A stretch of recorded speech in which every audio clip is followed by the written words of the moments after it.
All right, time to put day 3 of our UFC 246 coverage to bed. Ariel, Helwani, Marc Raimondi, Okamoto here in Las Vegas. This time we're inside the Park MGM. The ceremonial weigh-ins wrapped up moments ago. And of course, guys, the big news of the day, we had the weigh-ins. So obviously that's a big hurdle to get to Saturday night.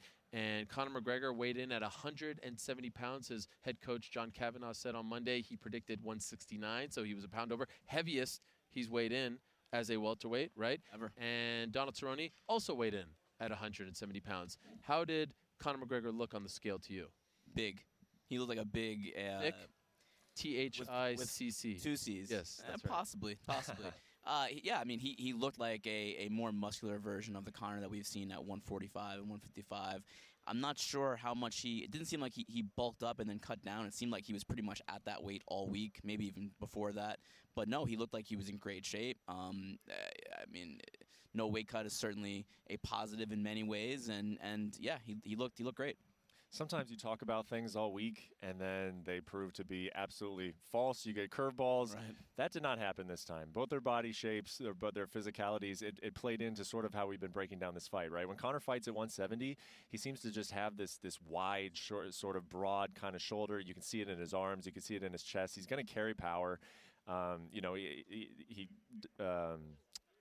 Diaz absorbed a lot of contact from him, but he still carries a lot of power at 170. And with Donald, I mean, even though he's not cutting a whole lot of weight, he still looks very lean, and he looks like he's going to be able to sustain a pace for 5 rounds, which his team told me, a couple weeks ago that he was really ratcheting up his cardio, that he was going to redline it, that was a focus of his, that he really wanted to make sure that he could set a high pace and keep it for 5 rounds. And it seems like both of them have tailored their bodies to sort of their game plans, I think. Okay, let me ask you this. When this fight was first announced at 170 pounds, how did you feel about it then?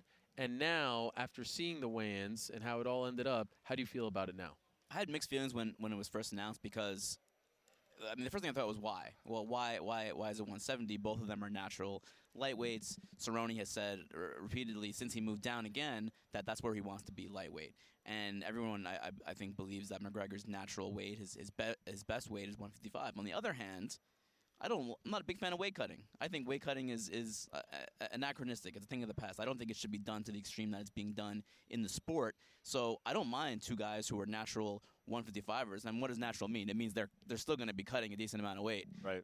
Fighting a weight class up, they're both at the same weight. As long as they both weigh in at the same weight on weigh-in day, and then they go into the fight and they're not depleting their bodies of water and fluids as they do and as all these fighters did today, I think it's a good thing. I have no problem with it. I don't like it because I think it sets up weird scenarios. Because if Conor wins and goes back to 155 and he gets a title shot, which Dana White has been saying, he'll get a shot at the Tony Khabib winner. I don't think that's fair. I mean, why are we having a 170-pound fight if this guy's going to maybe get a shot at 155 pounds?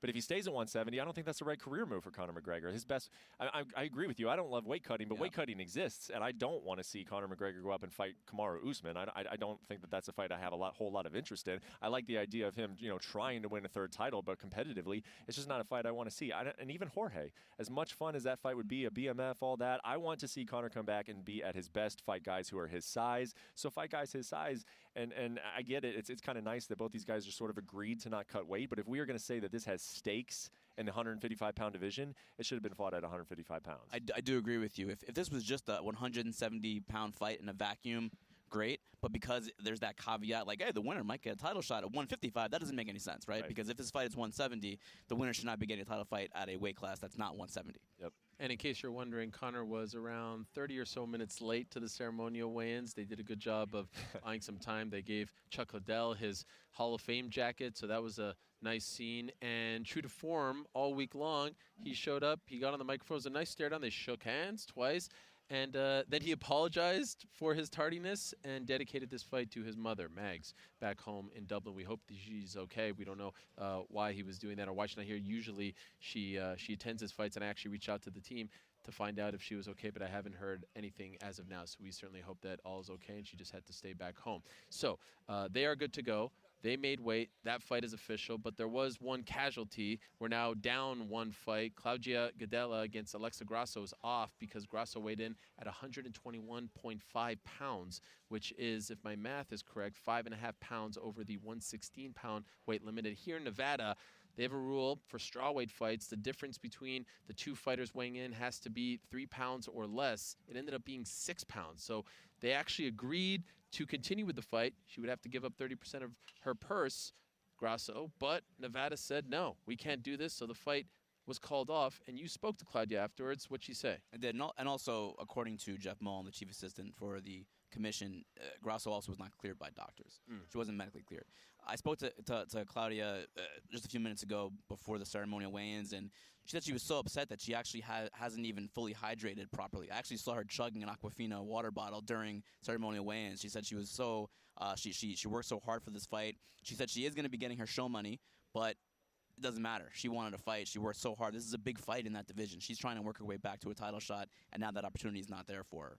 Brett, you had some time with Dana White today. Any nuggets, any news, anything of note from that conversation? conversation? Well, just to piggyback off that, according to Dana, Alexa has already said she's moving up to flyweight. So Okay. I asked him if he had any insight into what the issue was, why she missed by so much. He said that he hadn't asked. But apparently, according to Dana, again, that's a decision that's already been made. So a big chance. We were expecting that strawweight fight to have some say in that 115-pound division, and now all of a sudden Alexa Grasso is moving up in weight. The other thing, I spoke to Dana about a few different things. The one that sticks out is, there's a report coming out of Combate in Brazil that the UFC is interested in putting together that fight between Henry Cejudo and Jose Aldo. Ariel, I remember you and I talking on Fight Night UFC 245, and we were saying, hey, is this something that could happen? I said, absolutely not. It's not going to happen. I don't think that they'll make this fight. I don't care if whoever thought that Jose Aldo beat Marlon Moraes, they're not going to make that fight. Apparently, I was wrong. They're going to make that fight. He confirmed that's something that they want to do, and I'll ask for your guys' take as well, but I don't like it. I mean, I like the idea that the champion has some sort of say in who he fights, and Henry Cejudo is very adamant. He wants to fight Jose Aldo. He wants to go to Brazil to fight Aldo. And Aldo is a legend, so you can't really, say he isn't deserving of certain opportunities. But there are some guys in 135 I would have liked to see get that shot. A day after they book Romero coming off a loss against Israel Adesanya, they now are trying to book Aldo coming off a loss against Henry Cejudo. We'll save that talk for another day. Let's focus on 246. And I also want to mention, because we lost the Grasso Gadelha fight, the Brian Kelleher O'Day Osborne fight has been moved up from the early prelims to the main card. So now there's 11 fights on this card. Let's end with this. We've been doing this all week long. It's been a lot of fun hanging out with the guys and getting ready and doing these recaps, these sort of daily diaries, if you will. Can I get a prediction before Saturday? Are you willing to give us one? Marc's giving me a look like I didn't by the way, I didn't tell them I was going to do this, but can I get something? You're up, Marc. Wow. I'm going to say Conor McGregor by first round finish. Okay. Now, you say finish. Are you keeping the door open for a sub? No. Okay. All right. Just I'm want not. to make sure. All right. Brett? First round finish. I see one of two things happening. I see Conor dominating the fight in a stand-up fight. With Conor, once he gets on a roll, he doesn't give that momentum up, and Cowboy can come out and have a slow start. And if Conor starts lighting him up early on, I think Cowboy's going to have a very hard time sort of changing that momentum. But if Cowboy comes out and he's able to avoid some of those shots, and all of a sudden now we're settled into a fight that feels like a competitive fight, I think Cowboy's going to take him down.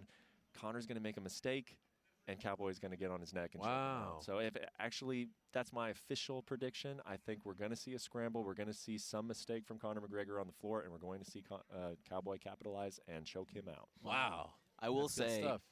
and I think that's a good analysis, and I'm not fully confident Listen, in you my made your own pick. I'm not going back on it. Okay. I'm just saying I've gotten pretty much every McGregor fight wrong during Perfect. that run, except for the last one against Khabib. So maybe I'm going to go on a winning streak now, but it's possible. Didn't you that pick Brett him to is beat right. Mayweather?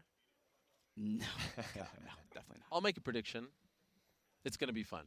There you go. There's my prediction. An aerial going prediction, out. if I've ever heard one. Yes, absolutely. Out Out on on a a limb. limb. All right, we are done. We're out of time. Thank you very much for watching our coverage of Day 3 here in Las Vegas.